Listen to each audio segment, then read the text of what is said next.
Oke, kembali lagi bersama di channel Jurnal Horor. Boleh, Mbak? Oke, dan kali ini kita kembali lagi di episode terbaru, tentunya dengan narasumber yang berbeda. Hari ini kita kedatangan supir, ya. Tapi ini bukan supir sembarang supir loh ya. Ada supir woman. Halo, selamat pagi, siang, sore, malam, Mbak. Siang, sore, malam juga. Boleh dikenalin namanya dong? Saya Awalu Nur Komaria. Biasanya dipanggil Awalu bisa, panggil Ria bisa. Oke. Terserah senyamannya. Oke. Nah, yang luar biasa ini seorang supir. Tapi cewek. Iya, keren loh ya. Katanya punya pengalaman horor pas nyopir gitu ya. Boleh diceritain mungkin sempil dulu satu gitu? Ada. Kenapa tuh? Pastinya nggak asing lagi ya buat para supir. Kenapa Kayak tuh? pas lewat ada Apa tuh? Jadi jangan kemana-mana setelah bumper yang satu ini.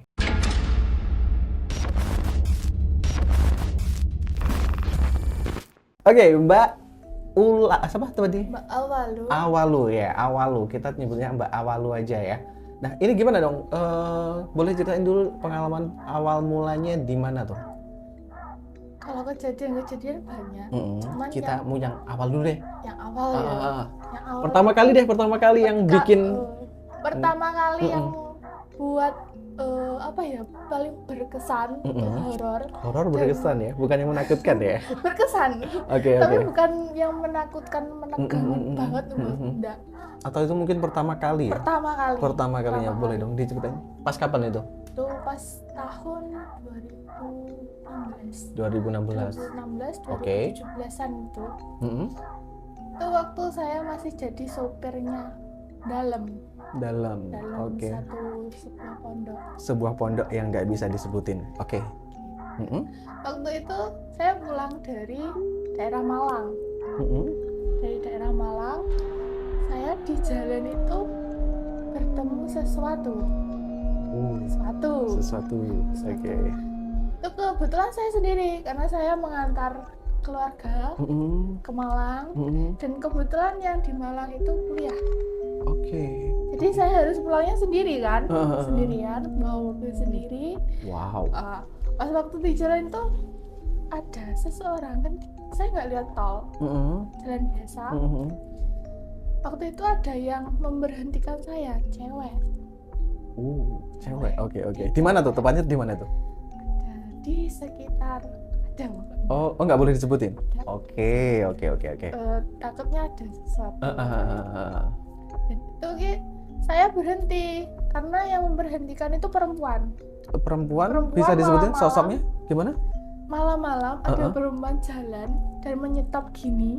Oke, di pinggir jalan itu. Di pinggir jalan. Itu ya kayak perempuan biasa, tapi maaf tanpa hijab.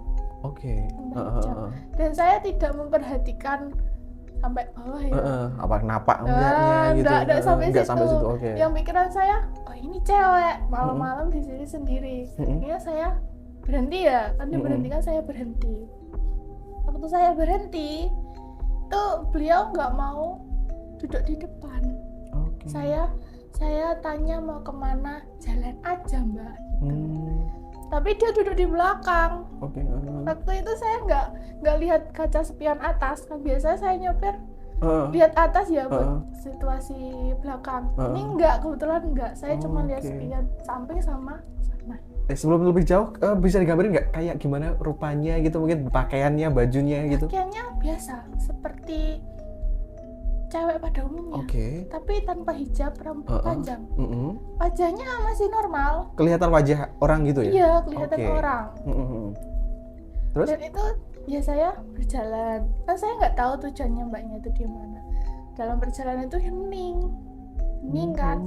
Akhirnya saya nyalakan musik. Oke. Saya nyalakan musik. Beliau bilang matikan mbak, gitu aja. Yang tadi, cewek Iya, tadi. yang Oke. cewek tadi. Oh berarti dia memang nggak mau diganggu. Akhirnya saya matikan. Saya fokus ke depan. Nah waktu saya udah masuk perbatasan Madiun Ponorogo. Oke. Di situ saya tanya lagi, Mbak ini tujuannya mau kemana, saya antar gitu. Udah hilang. Hah? Hilang, saya nggak tahu. Tanyanya gimana Pak? Itu pas nanya itu masih di situ atau udah hilang? Harusnya masih, kamu di perjalanan awal sampai akhir saya tidak berhenti. Kecuali di lampu merah. Kecuali lampu merah. Itu saya nggak berhenti sama sekali. Pas waktu mau masuk Ponorogo, saya tanya lagi, Mbak ini tujuannya mau kemana, saya antar. Tuh. Saya lihat supir nggak ada. Udah hilang. Udah hilang, nggak tahu kemana. Itu pengalaman pertama kali. Habis itu gimana dong? Pasti perasaannya udah nggak tahu tuh ya. Dingin. Apalagi cewek loh ya, kalau ketemu kayak gitu nggak tahu deh. Saya aja nggak tahu tuh kalau kayak gitu ya. Iya. Dingin rasanya tuh. Dingin, wah tadi siapa yo? Kok tiba-tiba nggak ada. Terus saya inget-inget, tadi saya berhenti di mana? Enggak berhenti gitu. Akhirnya saya lanjutkan perjalanan ke pondok. Sampai di pondok saya parkir kan, saya masuk asrama, saya istirahat. Setelah seling beberapa saat, ada kejadian di pondok. Itu setelah tadi, masih di hari yang sama? Di hari yang sama, di malam yang sama, kebetulan kan itu malam Jumat. Malam Jumatnya Kliwon. Tahu kan Jumat Kliwon? Katanya sih gitu. Katanya. Nah, waktu itu saya istirahat setelah 2 jam atau 3 jam, kebetulan kan anak-anak luar yang tidak mukim itu ada agenda muhadharah. Muhadharah itu kayak dilatih datu dan lain sebagainya. Malam-malam itu ya? Malam Jumat. Sekitar jam? Ba'da Isya itu mulai Ba'da Isya sampai subuh. Kan gitu. nginep. Kejadian itu sekitar jam 11-12 malam di pondoknya. Saya dibangunkan salah satu santri. Beliau bilang, Mbak ada yang kesurupan gitu. Kesurupan? Ya, kesurupan. Saya bingung loh, kenapa kok bangunkan saya gitu kan. Saya nggak tahu apa-apa kan.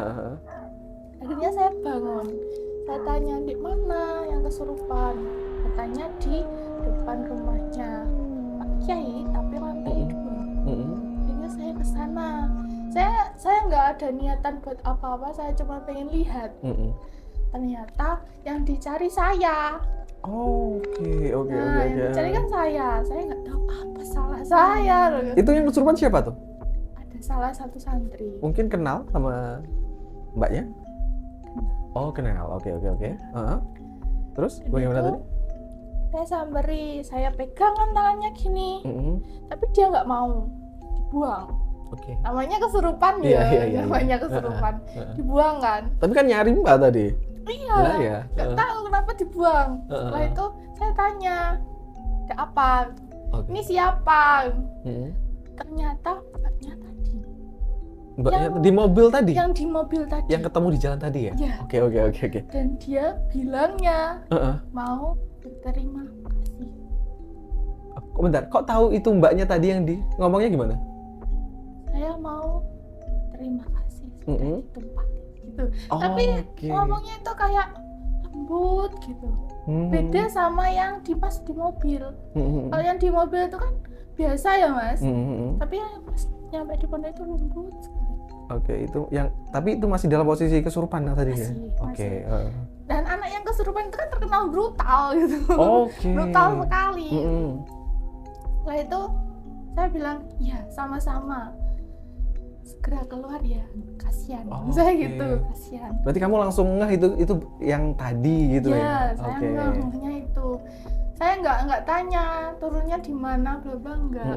Karena jadi kasihan juga yang lain. Akhirnya selang beberapa saat dibantu sama tim ruqyah dari pondoknya, alhamdulillah bisa keluar. Bisa hilang gitu. Tapi setelah 1 jam kemudian ada kejadian lagi. Kejadian lagi? Lagi. Tapi bukan dari cewek tadi.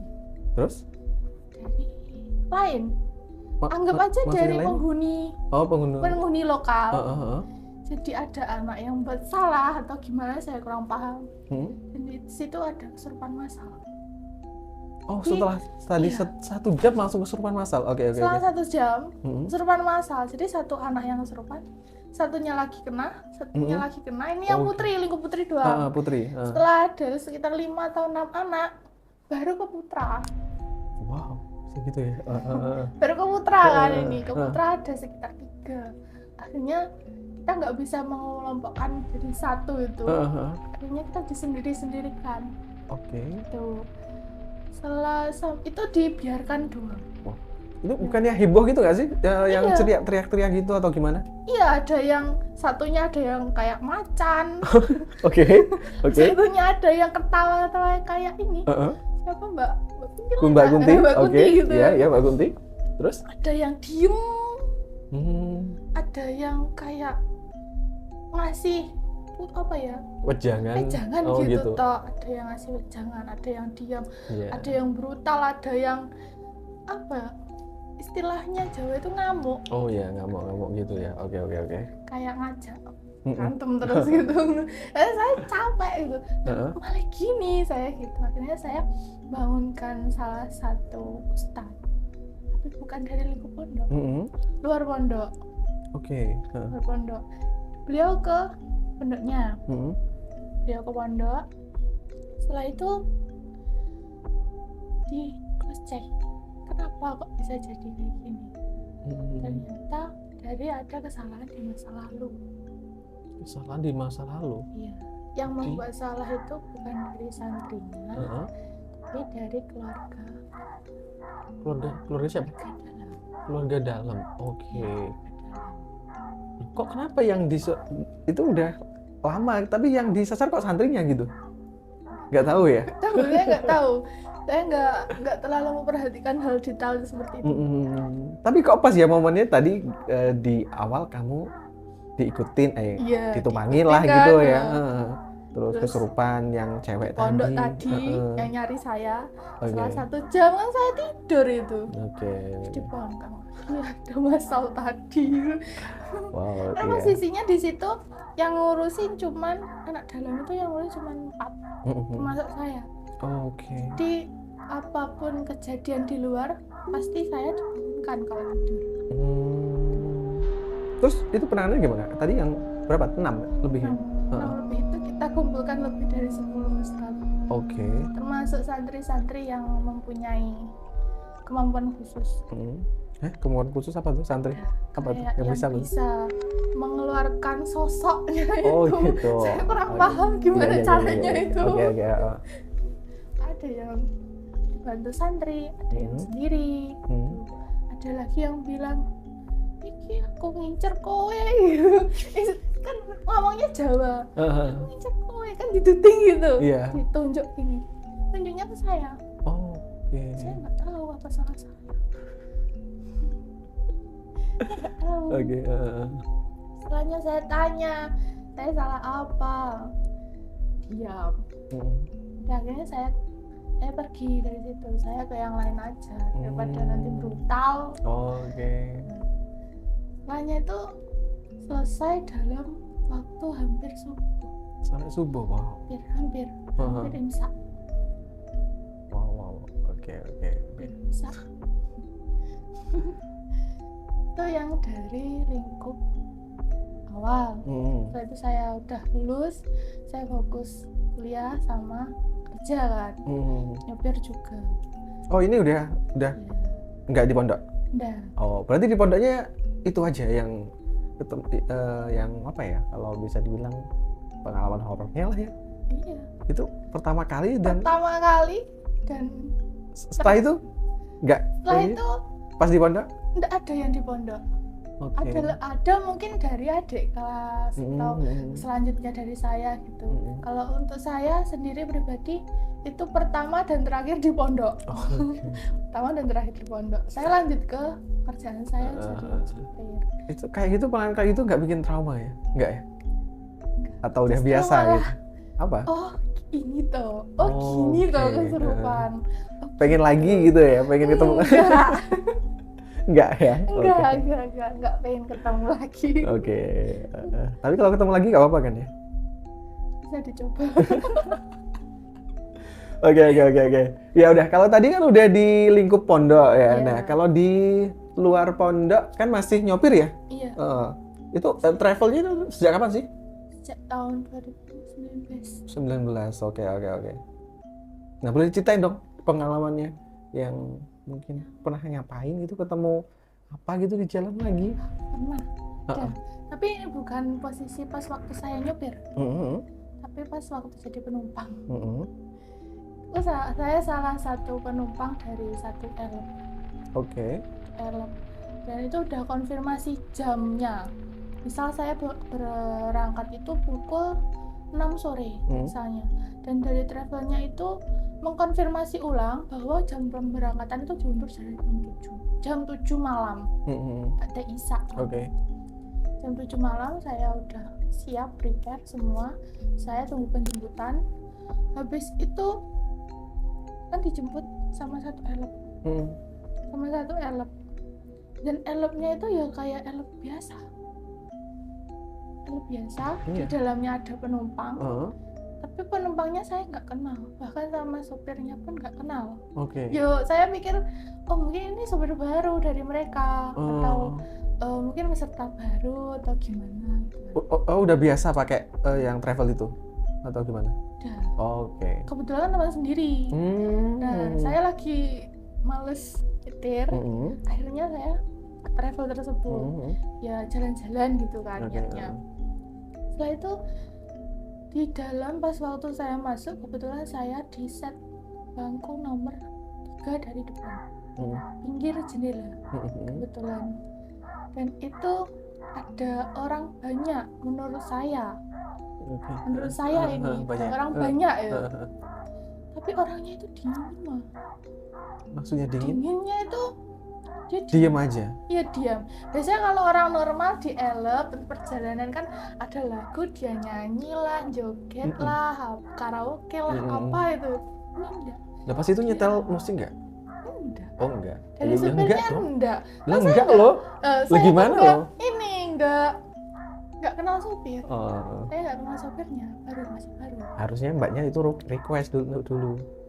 Iya, kesalahan di situ. Ya enggak. Namanya juga ada di set nomor di tengah-tengah. Jadi saya mau Jadi sepanjang jalan ya diem aja, anyar gitu ya.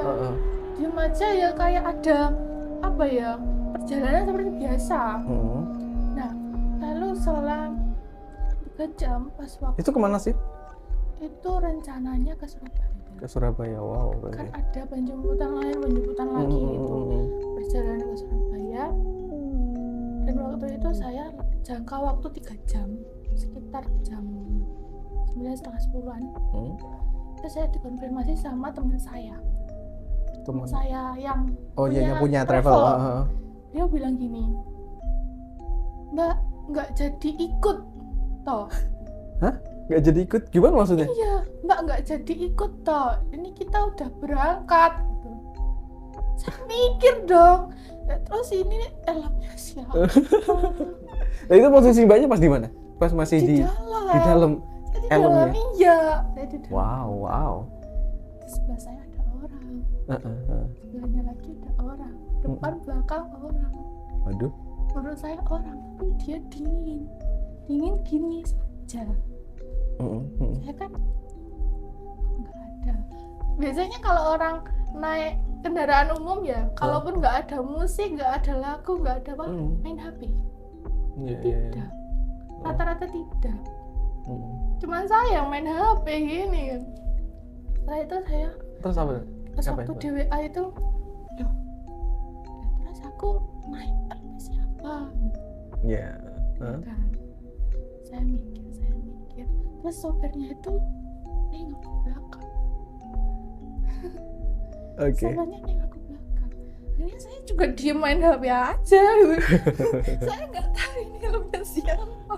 Terus. Setelah itu saya nyampe tujuan di salah satu terminal Surabaya. Saat itu masa mbak nggak panik sama sekali? Panik dong harusnya. Panik, tapi tidak memperlihatkan kepanikan tersebut. Karena ya itu di tadi. Belakangnya panik itu ada. Rasa takut, terus panas, dingin. Akhirnya saya nyampe sampai kan di salah satu terminal di Surabaya. Terus saya diturunkan ke situ, diturunkan di tempat masuknya bus. Biasanya kalau elep itu kan kalau nggak di situ di dalam ada tempatnya khusus kan. Saya diturunkan di pinggir jalan situ. Loh, kok di pinggir jalan kayak gitu. Akhirnya saya foto kan elepnya, saya foto. Terus saya kirimkan ke teman saya tadi. Saya nggak berani balas teman saya tadi karena masih di dalam. Saya chat, mas aku tadi naik ini, tapi gini tak ceritakan semua. Mbak, saya itu posisimu di mana gitu. Wow. Saya bingung. Bentar loh mas, tadi kan aku naik elep. Yakin ini elep. Di gambar itu saya jelas itu elep baru dan bagus. Tapi di mata teman saya itu elep bukan kayak yang layak pakai. Kayak bekas tabrakan. Wow. Gitu. Pokoknya ya apa ya, udah lama. Dan saya juga bingung loh. Gimana? Saya udah dingin di jalan, udah nggak berani jalan, saya diam. Sambil teman saya itu tadi jawab, Mbak tolong tunggu di situ, saya jemput. Akhirnya saya tunggu sampai 1,5 jam. Barulah saya jemput elepnya tadi, elep teman saya. Dan saya ya diajak ngopi lah di pinggiran sekitaran situ. Saya ceritakan semua. Itu elepnya tadi udah pergi ya? Benar-benar di mata saya tuh elepnya bagus. Bagus banget, masih baru, masih new. Supirnya juga baru. Saya nggak kenal supirnya. Setelah itu kok kata teman saya itu tadi. Itu ya, itu kayak bekas bakaran. Pokoknya udah rusak gitu ya. Nah, ini mungkin penonton yang pernah ngalamin kayak Mbak siapa tadi? Mbak Awalu ya. Itu namanya apa ya? Mungkin apa ya? Masuk ke dimensi lain mungkin. Atau mungkin apa gitu ya, gaib gitu mungkin. Nah, mungkin bisa diceritakan juga atau boleh komen juga nih. Nah, setelah itu gimana, Pak? Itu saya kan cerita sama teman saya tadi. Udah aman lah itulah intinya. Aman ya, udah aman, udah ketemu manusia lah intinya. Udah ketemu manusia, badan udah stabil, nafas udah stabil, udah tenang. Saya diantar ke tempat tujuan saya. Yang awalnya saya niatnya mau di hotel aja, nggak mau merepotkan saudara. Akhirnya sama teman saya diantar ke rumahnya saudara. Biar agak lebih tenang. Itu waktu jam hampir pagi ya. Wow. Apalagi malam gitu ya. Wow, nggak kebayang sih kalau di posisi seperti itu ya. Kalau apalagi pas di WA di dalam mobil, kalau saya paling udah loncat-loncat itu mungkin. Kuncinya itu cuma satu. Apa? Tenang ya. Tenang dulu. Kita baca situasinya dulu. Setelah itu kalau udah tahu situasinya gimana, jadi kita tahu harus berbuat apa. Ya tetap aja kalau udah panik, takut juga. Nah, itu ya pas tahun kapan? Tahun 2002. Oh, baru dong. Wow, baru banget itu ya. Boleh di-spill nomor plat travelnya? Nggak mau. Ya nanti takutnya menghindari gitu loh. Nanti kan takutnya jangan-jangan dijemput travel itu loh. Ya pesan saya, kalau tidak ada komunikasi sama supirnya, lebih baik tidak.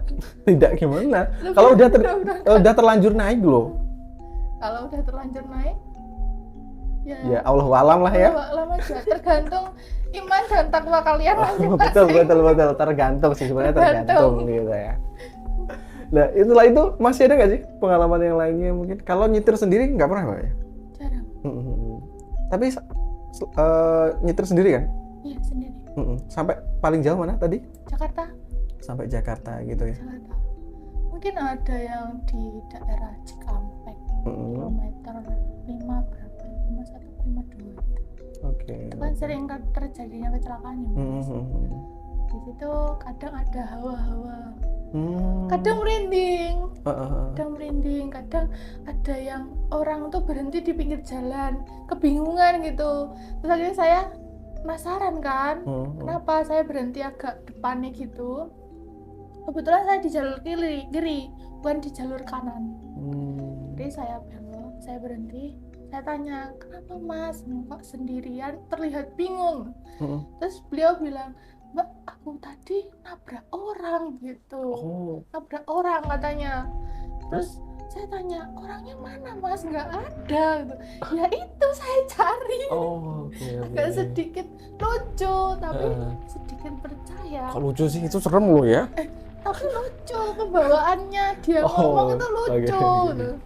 Setelah itu kan dicari ya, keliling mobil sampai di belakang, di bawah mobil itu nggak ada. Terus saya tanya, orang gimana mas? Dia pakai baju putih mbak, baju putih terus nyebrang, tapi nggak lihat mobil dulu, ada mobil nggak, langsung nyebrang. Dia cucuk ada di pinggiran mobil saya, terus saya nabrak gitu. Coba cek lagi mas saya gitu. Saya ya pikir saya, oh mungkin ada orang lain apa gimana ya, tiba-tiba nyebrang gitu kan, ada ya kasus-kasus kayak gitu. Ternyata dicari nggak ada. Dan di situ posisinya udah merinding semua. Tapi kalau pengalaman sendiri belum pernah ya, kalau ngalamin sendiri kayak gitu sendiri ya pertama tadi yang dari Malang. Yang dari Malang itu tadi ya. Itu ya lumayan takut banget itu pastinya. Panas, dingin, takut. Tapi tuntutan harus sampai lokasi dulu gitu. Itu dia. Yang penting itu sampai lokasi kan ya. Sampai lokasi dulu. Oke, satu pertanyaan terakhir. Lebih menakutkan ketemu hantu atau ketemu begal? Begal ya? Begal. Tuh, lihat ya. Lebih menyeramkan manusia daripada hantu ya. Oke. Kalau hantu kan sejenak bisa hilang. Kalau begal udah. Itu dia. Ada terus. Oke. Oke, Mbak Awalu ya. Terima kasih untuk sudah mampir di channel Jurnal Horor. Ya udah berbagi berbagi pengalamannya. Ya, mungkin punya pesan-pesan mungkin buat penonton Jurnal Horor nih. Yang paling penting itu kalau mau kemana-mana tolong berdoa, hati-hati. Yang paling penting itu iman dan takwanya harus ditebalkan lagi agar tidak ada pengalaman-pengalaman yang mistis. Oke, gitu ya. Oke deh. Makasih Mbak Awalu, dan buat teman-teman atau penonton Jurnal Horor yang punya cerita dan pengen berbagi cerita bisa hubungi tim kita ya di emailnya di kolom deskripsi. Jangan lupa subscribe, like, komen, dan share. Saya Heru. Saya Awal Nur Maria. Sampai ketemu lagi di episode selanjutnya Jurnal Horor.